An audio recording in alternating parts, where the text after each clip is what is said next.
Saan nga tabas? Hairless walking. Mga nervol. Hasis dires mo de. Medyo matibilis gan lood ta. Hat si kabin direl silisan. Nalihad na suot di asik lihad dora beres di mesit na lirbay nga alisang yellow hat na. Han op di nga na kamu.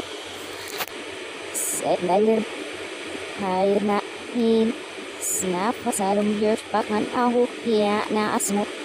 At si kabin nirel na ora beres di nga tap si oh putid ta. Early fruit limit no pro.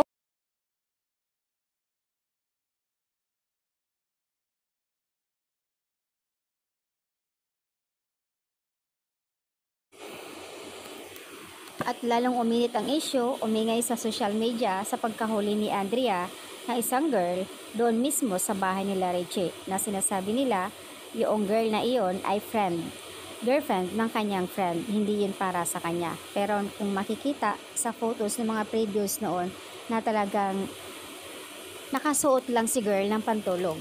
So hugas kamay nga si lalaki at isa pa doon yung pag-birthday ni Richie na kung saan doon sinelebrate kay counselor. Siyempre naman si Andrea, sinong hindi maburya doon? Sinong hindi magagalit? Kaya naman ang mga fans ni Andrea, siyempre andoon yung galit nila. At ito na nga, ipinost na nga ng Caldria fans ang photos nilang dalawa spotted. Ito na nga sinasabi nila na true talaga, pahigas-hugas kamay pa itong si Richie. Yan nga sinasabi ko na kahit anong hugas kamay nyo, malalaman at malalaman din ang katotohanan. Nako, buhay natin ang kasabihan na time is the ultimate truth teller. And that time is the ultimate storyteller. At may ibang mga fans naman na sinasabi dito na bagay silang dalawa, in fairness. Napaka-showbiz talaga ng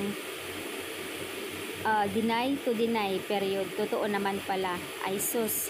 Kunyari ka lang, may pa-interview ka pa at Richie Rivero. Tingnan natin kung anong husa at galing mo. May naalala ako kay Richie Rivero, isang taon na hindi naghuhugas at hindi naglalaba. OMG. Nakita ko din silang nag-jogging. Oh well, enjoy your last term, Lerin. Last term mo na. Sana hindi ka na, kung mayroon man pagkakataon sa next, wala nang bubuto sa'yo.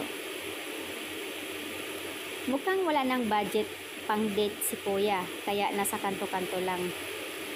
Ha, si Andrea. Sabi nga ni Vice Ganda, ikaw, huwag kang magpa-apekto. Patuloy kang kumikita. Kumikita ng kumikita. Maraming project na kaabang. Kaya ayan. Si Guy, kung walang basketball, aba, walang pang-date. Sorry ka, Leren. So, ayan po yung mga comment nila dito mga netizens na talagang kakaiba. Sabi nga nila, indeed, nakita na nga nila ang katotohanan. May pa-deny-deny pa si lalaki noon sa interview.